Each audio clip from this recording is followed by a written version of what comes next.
पक्षाचा मेळावा पार पडतोय, तर दुसरीकडे शरद पवारांचा देखील मेळावा नुकताच पार पडला।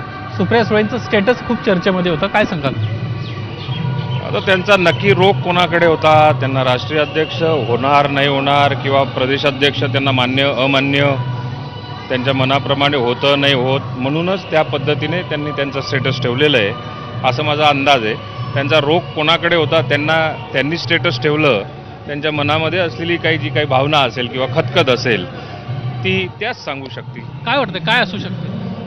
नाही, ह्या सगळ्या गोष्टीचा खुलासा त्याच करतील। त्यांच्या मनामध्ये असलेला कुठेतरी असंतोष किंवा कुठेतरी त्यांच्या मनासारखं न होणारी घटना घडत असेल त्यांच्या पक्षात, म्हणून कदाचित अशा स्वरूपाचं त्यांनी स्टेटस ठेवलं असेल। दोन्ही राष्ट्रवादी एक होणार अशा चर्चा होत्या आणि त्याच्या आदल्या दिवशी त्यांचं हे स्टेटस येतं की आपण कठोर राहायचं असतं, आपण जरी आपल्यासमोर अन्याय होत असला दिसत असला आपल्याला तरी आपल्याकडे संयम हवा, अशा पद्धतीचे स्टेटमेंट होतं।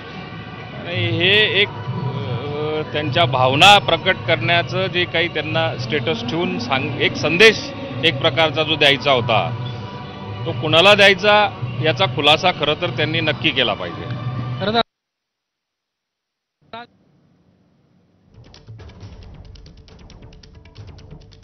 तर सुप्रिया सुळे यांच्या स्टेटसवरती आता अनिल पाटील यांनी सुद्धा उत्तर दिलेलं आहे।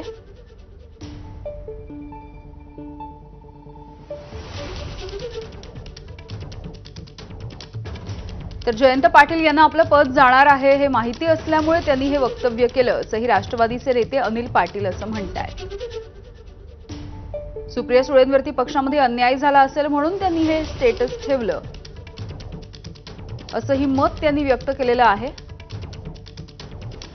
जयंत पाटील यांनी आजच खरं तर या राष्ट्रवादीच्या मेळाव्यामध्ये ही मागणी केलेली होती की मला प्रदेशाध्यक्ष पदामधून मुक्त करा, आणि यावरती आता अनिल पाटील यांची प्रतिक्रिया समोर येते आहे।